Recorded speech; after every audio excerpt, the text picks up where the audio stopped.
I was sorry, Chris. I was just actually, Oh yeah, I was. This is the second time this has happened. Or I was actually just. isn't it? I was just actually on the call to, so, the switchboard to get in touch with you, and she was gonna call you, but yeah. Well, So talk I about don't know. talk about coincidence. And it, How yeah. how things? Well, obviously the last time we spoke was on the 20th of the last time we spoke was on the 20th of March. March. It's obviously been 2 weeks, as per like your guidance that you're going to talk to us every 2 weeks. And obviously the main frustration I'm having right now is dealing with my brother Talib's GP practice. I've just got off a call with them today.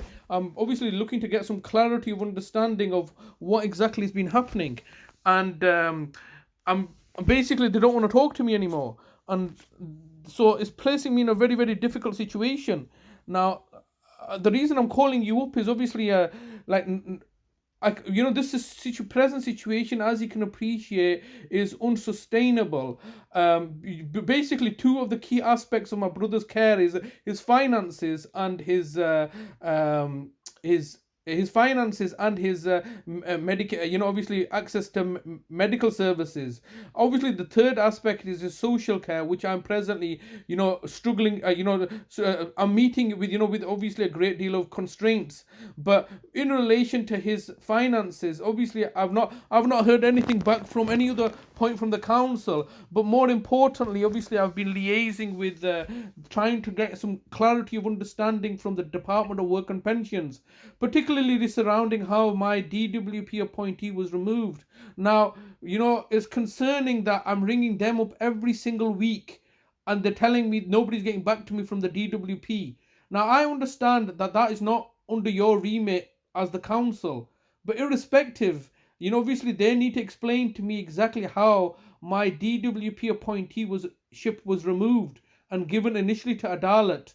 And then obviously it's my understanding that while my brother was in your care and custody in October 2018, that you forcibly got him to sign some documents to make you the appointee. So there's the issue of his appointeeship that's not being addressed by the DWP. So that's and they're just refusing to basically engage with me. But the same frustration lies in the fact that the GP practices are obviously refusing to equally engage with me. And as you can appreciate, I have a vulnerable adult in my care, and I'm trying to do as much as I can. But yet, everybody, obviously, you, the council, are effectively ignoring me as well and not looking to address the issues. I'm just really at loss of how the matter can be resolved with, because it just seems like inevitable to me that the reason that everybody's simply waiting is for, as we mentioned before, carer burnout, when I'm no longer in a position to care for him and you can take him to your care and custody. I mean, that seems to be what we all seem to be waiting for. Because there's no other reasonable explanation of why everybody's simply like ignoring me, and I'm slightly frustrated, as you can appreciate, because there are costs rising, and nothing's getting resolved. And so obviously, because you're the only point of contact that I've got, I'm ringing yourself up to see if there's been any kind of development or anything that can progress the matter from your end. There's been no developments from my side, no. But how can we? How can I look to progress the matter? Um, all I can say is that I've kind of, I've explained that we're at a bit of a standstill, really. So, and any kind of efforts to escalate things, I still haven't really heard anything back. There hasn't been an MDT meeting recently for some time, so. But so, for example, an MDT meeting is a multidisciplinary team meeting, isn't it? Yeah. Okay, and previous MDT meetings have not involved me or Talib, have they? No, so suppose you could call it a professionals meeting then. Yeah. Maybe a professionals meeting would be better. Yeah, because of professionals, that's what's happened, because there has been no MDT meeting since I believe since Dr. Well, obviously primarily since Talib was discharged into my care at the end of January 2019. I believe there have been other meetings between me and Dr. Sami and your predecessors, Baljit Nota and Fungai Machishiti Re, but they were not really MDT meetings, because can you understand that it's not an MDT meeting if there's only me and Talib and you involved. It's not an MDT meeting if there's me and Talib and Fungai Machishiti Re and Baljit Nota involved. Is that classed as an MDT meeting? Is it? Well, it needs to be, say, like a consultant and a care coordinator. Yes. So there needs to be a consultant involved in order for there to be a MDT meeting. Now, the last MDT meeting I believe that took place where the consultant was involved was in August 2021, I believe, when Dr. Reshmi Dixon and Fungai Machishitiri were present, and he was discharged from the Dr. Reshmi Dixon. So is it correct to state that that is the last MDT meeting that took place? Well, I think that would have been an appointment. That was kind of an outpatient appointment, I think, wasn't it? Oh, well, I mean, yes, but please can you help me understand what is an MDT meeting?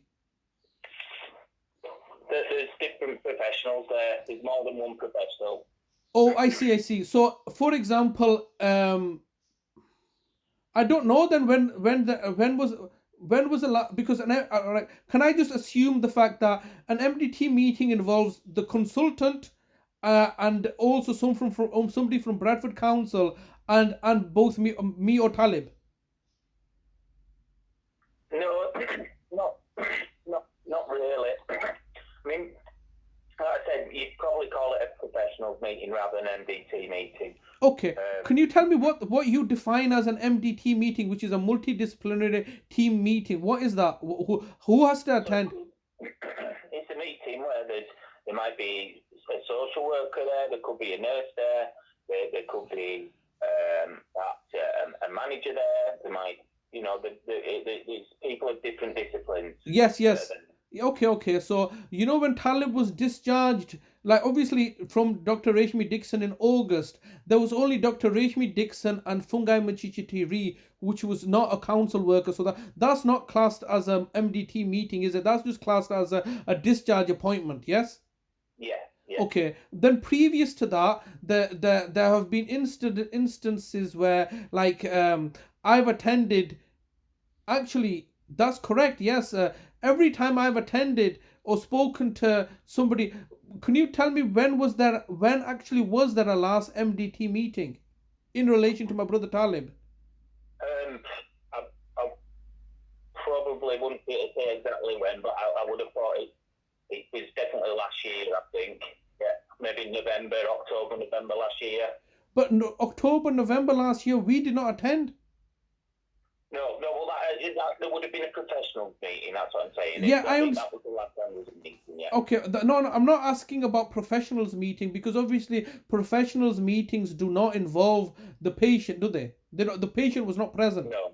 Okay. No. What I'm trying to establish is that when was there I'm not talking about professionals meeting. I'm asking when was there an actual MDT meeting regarding my brother Talib? Well, for a very long time, because I think I've been allocated since 2021, and I've only seen Talib once. No, but yeah, so that's not that. When you've seen Talib, that's not an MDT meeting, is it? No, that ain't an MDT, but yeah, if there was a meeting with Talib present, it must be many years ago, I would have thought. Yes, because I mean, obviously, when Talib has had these meetings, I've been present myself. Or other than him being detained in custody of the Linfield Mount Hospital, where an MDT meeting may have taken place. So we're talking about 2018. Because obviously, what I had asked for in January 2019 when Talib was being discharged was an MDT meeting, which would have involved Vicina Brown or Nadia Khan. We asked them to come down, and nobody came down from them. And I don't believe Baljit Noto was at that meeting. Only Fungai Machichitiri. So this is an aspect. This is an element of concern to me. Is that why has there been no MDT meeting in relation to my brother for the last several years? So I mean, it's not been. For one reason or another, it hasn't been able to see Talib. So we kind of said that there's opportunity to try and see Talib or requested a chance to see him, but it hasn't been possible. No.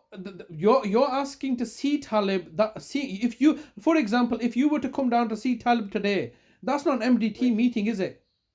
No. All right. If the doctor comes to see Talib, as the doctor saw Talib when he was discharged in August 2021, that's not an MDT meeting, is it?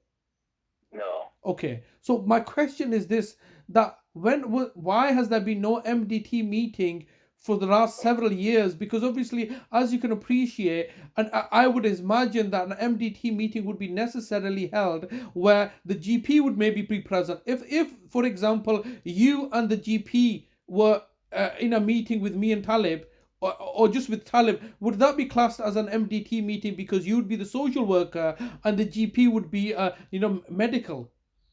You could possibly say that, yeah. Okay, yeah. all right. So, because the problem is that you, the local authority or the trust, have not carried out any MDT meetings in relation to my brother. Now, with regards to the MDT meetings, multidisciplinary team meetings, where are they? Are they in statute somewhere that they have to be carried out? No, not in my experience. No, Okay, all right. So there have been numerous professionals meetings that have involved me and my brother Talib, but we've not attended those meetings. And we've not been invited to attend those meetings. So when you're telling me that there's been no MDT meeting, what you're saying is that there's been no professionals meeting discussing me and my brother Talib's situation.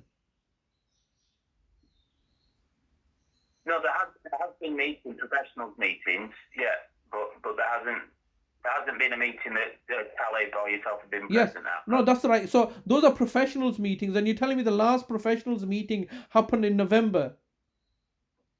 Around that time, towards the end of last year, I would have thought, yeah. Okay, and which professionals were there? Was it only Bradford Council? We've gone over this, yeah. The senior managers there, or a senior manager, the manager, No, but from the legal department. Yeah, but there's a professional meetings within the Bradford Council. There's nobody else there, is there? Yeah, I think you're right. Yeah, that's true. Yeah. So it would have been yourself as the care coordinator, social worker, legal team, or whatever from Bradford Council, because obviously there was a serious issue back in November, because obviously my brother was attending court, and obviously there were issues with regards to like housing. Manningham Housing, and that brings me to the next subject: is that if Manningham Housing attend a meeting, is that classed as a multidisciplinary meeting? It might be, but I haven't attended. I'm not aware of any meeting where the council in Manningham Housing have been there at that meeting. Okay. I'm just trying to understand the terminology. When you're saying professionals meeting, that is only professionals within Bradford Council. Yeah. When there are people from other organisations where we are not involved, that's not an MDT meeting, because we have to. Is it true that in an MDT meeting, me and Talib have to be invited? No, not. I wouldn't say so, because, like you say, it's a bit about terminology, isn't it? It's just a professional meeting, and with it not being in statute, and I don't think anything's written down that yourself and Talib have got to be there. But we don't have to be informed as well, do we? I mean, if it's a professionals meeting, for example, if it's within an organization, you can have meetings about anybody you want, that's fair enough. But like, I'm just trying to understand if a professionals meeting involves professionals from other organizations. So it can do. Usually it will do, yeah. Okay. Usually it will do, but in this case, I don't believe it has. Okay, So, all right. Thank you for that clarity of understanding, because yeah. obviously, look, thank you for that, because obviously it's helping me understand. Because obviously, one of the issues is that there's been no involved. We've had appointments from like the healthcare professionals, but we're really struggling now, Mr. Browell, in the sense that you're effectively placing my brother's life in danger by not resolving these issues, and I don't really know how best I can resolve them other than call you up. Now, as you can appreciate, it's like I'm trying to engage with other people. I've just got off the call with his GP practice in Oldham, the Green Bank, and they've just basically told me the case is closed. And I'm just not sure. What do you mean the case is closed? Like, they've told me, oh, the case is closed. We can't speak to you on this matter anymore. And I'm just can you understand that leaves me in a very, very precarious situation? I don't know what to do. Well, you could try and register Talib with a GP in Bradford. Yes, but the problem I have with that, as you can appreciate, is that there's no point doing something where we're gonna have the same problems. So we initially had the problems with Sun Valley, as you can appreciate. They no longer wanted to deal with me personally as representing Talib, and obviously it's now clear to me that you, the local authority, had contacted them and basically sabotaged that relationship. So they effectively kicked me and my brother and my sister off their register. Then automatically we were registered with Greenbank. After I've liaised with them, I've got obviously video call recordings from Vicina Brown effectively, sabotaging the patient-doctor relationship, which we're out now. You're suggesting that I get registered with another GP practice in Bradford. How does that resolve the situation of your actions of jeopardizing contact with the GP practices? Because it's not only in my brother Talib's case. From my personal experience, you've interfered with my own personal GP, whether my personal GP does not want to speak to me at Peel Park Surgery. You've also previously interfered with the same GP practice, Peel Park Surgery, in relation to my mother. Previous GP practices is Farrow Medical Centre, or both being in Bradford, which have where the relationship has equally deteriorated. It's like as you can appreciate, it takes a lot of time and effort and resources of mine to register my brother, only for that relationship to deteriorate. So I don't understand how that resolves the situation. As far as I'm aware, you would still be able to register Talib at the GP, and if he needs a GP appointment, he'd be able to get a GP appointment. Yes, that's correct. But obviously, that I can get, if I want a GP appointment for his medical needs, I can get that from his present GP practice in Oldham. Okay. But that's not the problem here. He does not have any medical requirements, but he does have a medical service need. The service has to be legal and lawful, doesn't it? And in order for it to be legal and lawful, people should not be acting with malice or malevolence. That's the problem here. The problem is not that my brother, can you understand? We can't take services from something that is effectively we feel like apprehensive about. Like, you would, like, for example, as an analogy, you could go buy a box of cigarettes from a shopkeeper on off license because they are registered to pay like duty on them, but you would not come to a back alley to get boxes of cheap cigarettes off me, because that's unlawful, because there's no duty being stamped or duty being paid on those goods. So similarly, you're asking us to take on medical services when we know that our statutory rights are not being upheld. Does that make sense? Right, okay. That's the problem here, because in order for us, like, for example, in order for us to take on for example, in order for us to take on healthcare services, all right, we can go and register, or we can go to a GP practice, because we know that GP practice is, number one, qualified, number two, he's gonna be registered somewhere as a formal GP practice, as a GP, and and can be disbarred from like the professional medical council. All right, you're effectively, so we're satisfied that we have a recourse if should something go wrong. All right, that's the point of taking on a service, is that, for example, if I go out and buy like cigarettes, I'm protected by the consumer index or consumer rights. There are places I can respond to. the problem here is not the service we can get access to. The problem is that should something go wrong, we don't have a right to complaint. We don't have a right to ask for any information. That's placing us in danger. Can you not understand that concept? Okay. So that's the problem we're having, is that, we're not going to some back alley, operator here. Because obviously that, if you go to some back alley operator, like for example, if you want to get an abortion and you go to a back alley operator, if things go wrong, where is the liability? You can't take that person charge. You can't take action against the person. This is the fundamental problem we're having. For example, if I take my brother to the GP practice and the GP practice is giving medication that causes him harm or anything, Talib effectively is not in a situation to do anything about it, because effectively nobody's recognizing my right to, pursue action against negligence.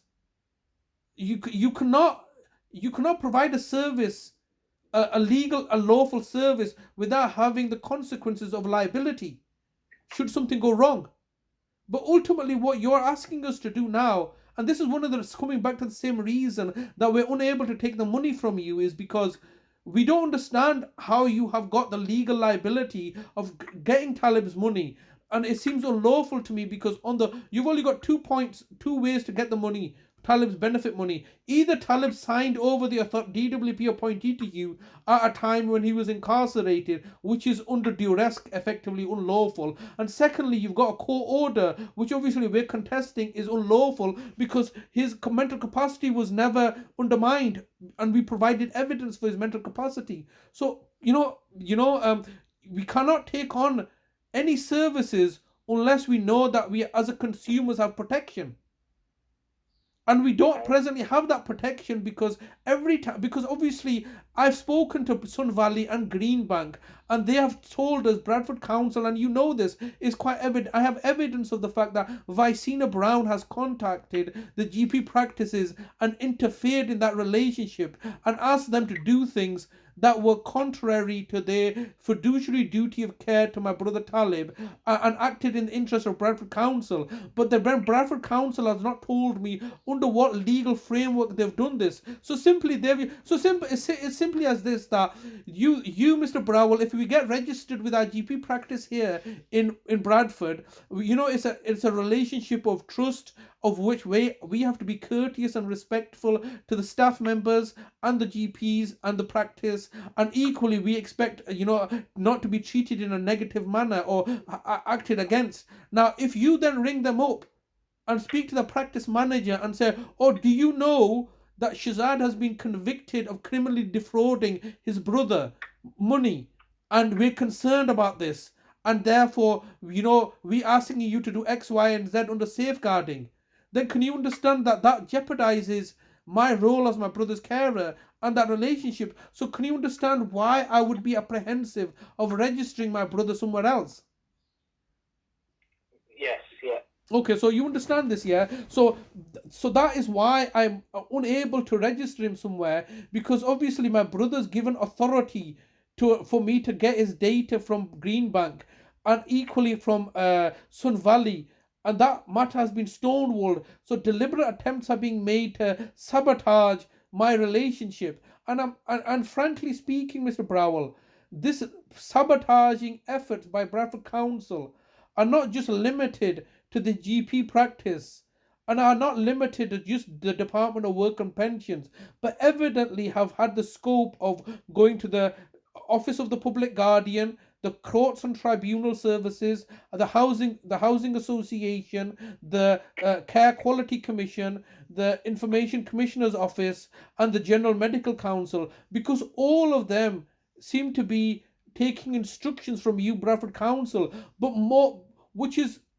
inconceivable, but I can assure you that is the case. But what is even more alarming and disturbing to me is that you, Bradford Council, have effectively done exactly the same thing with our personal relationships. Like, for example, Talib's relationship with his sister Shahida, me and Talib's relationship with our brother Adalat, me and my brother Talib's relationship with our niece Shagufta, because they effectively work as proxy agents for Bradford Council, and they are acting and taking instructions from Bradford Council over any relationship that we may have. Now, I mentioned this to you in October, November, actually in November time when we did speak, that, efforts were being made in September, October, and November, where Shagufta, our niece, was effectively taking instructions to come to our house and effectively look to raise a safeguarding alert. She's then worked with Adalat. Adalat's told her to raise a safeguarding alert as prompted from him. We've told you that attempts have been made to end our lives by getting Adalat to poison us. But so can you understand that we are now left very isolated and alone, and nobody's looking to provide us with any resources and services? And we're not even talking about the professionals here. We're even talking about our, family relatives and relations. But ultimately, we're left in a situation where we're not receiving any support services in any regards. And I'm just asking you how this situation cannot remain like this indefinitely, because this So is if you're experiencing carer burnout, I could try and get some carers in place to tell you, but I'd need to see him. I'm not talking about carer burnout, am I? I did not say that, did I? You mentioned it earlier though, but I mentioned you're not getting any. Sally's not getting any services, so I could try and help him and get him some support and services, but I need to be able to see him. But just for clarity of understanding, what did I say? I said that I feel that you and everybody else is waiting for carer burnout, because it's a real concept that carers effectively cannot have a burnout, and you're effectively sitting on the fence waiting for a carer burnout. But I did not say that I'm suffering from carer burnout. What I am stating is that you are effectively sabotaging all the relationships, so we cannot get any support from anybody. So what that support means is that how exactly are you going to put in support for a GP? All right, we're not getting any GP support, are we? How exactly are you? All you can put in is support to assist me. All right, to assist me in my caring role and responsibility. That's correct, isn't it? You can assist me in my effectively if you realize that I'm suffering from carer burnout, or ask for your help, and that assistance effectively means you coming down to see Talib, to assessing the situation, and then you recommending that an outside agency get involved to help relieve me of some support, so somebody can come along and take Talib out for like an hour or two, or somebody can assist me make Talib a meal. That's what you're talking about, aren't you? Yeah. Okay. And I've clearly stated that that's not what we require or want or is necessary or is needed, because and just for my clarity of understanding, if I was to say I'm suffering from a carer burnout, which obviously you and everybody else are expecting, all right, and waiting for, because you've taken away all the money and all the support services. If I was to take on the carer support, request for support, can I just ask, who would pay for that support? Well, you'd have to understand or assess what kind of support is needed, and then we'd work out what the cost of that would be. And I would have thought Bradford Council would usually pay for that. Yeah, but would that support that you're providing, all right, how is that beneficial to my brother? Is it beneficial to my brother, or is it beneficial to me? Well, it'd be beneficial to Talib, and then it would also help your situation as well. How would it be beneficial for Talib? If he needs support and you're saying that you're not able to provide that support, or that's causing you too much stress and yeah, I understand. So basically, effectively, but if you provided me with the support, I assisted me, then obviously I can continue to provide him with support. Yeah. It's not in his best interest to have like strangers coming in and providing him with support. For example, if as an argument saying, let's just say I'm no longer willing to change his incontinent pads, all right, let's just say, and as you can appreciate, you're going to need to come down on an assessment that how often does he need incontinent pads changed, all right? And the service that you'd be able to put in place would be an outside agency coming in between the hours of, let's say, 8 in the morning to 10 at night. Anytime between them, you would say like, we could come on, change his pads, but and the cost of that would obviously be met by Bradford Council because of his Section 117 aftercare status. Yes. Yeah. Okay. Now, if that support came in, how would that be of extra service to my brother? Well, I would say it'd be fulfilling the same role as what Yes. you were doing. Yes. Main carer. So you would then be paying. You would then be paying for a service that I was providing him with. He would not receive any extra service, would he? No. All right. So effectively, you would be effectively assisting me then, wouldn't you? Yeah, in that way, that would help. Yeah. Yeah, it would help me. It wouldn't help Talib because Talib has a continuity of service. Either I'm changing his incontinent pads, and if I'm not changing his incontinent pads, then a outside agency, strangers coming in to change his incontinent pads. He does not effectively lose service. He's getting the same service. Yes? Yeah. But there's a cost now of which you're paying. So effectively, you're saving. You're effectively saving that service for me, then, isn't it? Yeah. All right. And presently, so we've gone on over this before. So the services that you're providing are effectively you're at this present stage waiting for me when I'm no longer in a position to provide those services. So then you can provide those services. How is that not a conflict of interest? Where's the conflict of interest? Sorry. The conflict of interest arises because you are effectively waiting. You're financially being incentivized to wait and exploit my services in order to meet your legal duty of care. And is it not a conflict of interest where obviously the services that you're looking to put in place are in substitution of what I'm doing? I'm not looking to put services in place. It was just you saying if you were finding it difficult to cope with his main carer, then that would be the process to try and access alternative care for Talib. No, I mean, I understand exactly, but I'm just talking hypothetically. The alternative care services that you're going to be putting in place are going to be replacing the services I'm presently providing him with. So because I can no longer physically do the services, namely, as an example, in changing his incontinence pads, but then you're going to get an outside agency to change his incontinence pads, so he does not lose. He has a continuity of services, which is obviously going to be a less quality of service because I'm his brother and I've been doing this rather than strangers coming in and changing his incontinent pads, where in the past females have been doing this. So there's a lack of product. But my point is that if you're going to be spending the money on outside agencies, why don't you pay me for changing his incontinent pads as an example? Because unfortunately that would set a precedent. Yes. That doesn't, in my experience, happen. Okay, I thank you very for your honesty there, because that would set a precedence, and that precedence would mean the fact that you would have to pay carers like myself, because you could not, if, for example, if you were to set that precedence and you were to pay me that money, it would be at least minimum wage, wouldn't it? Yeah.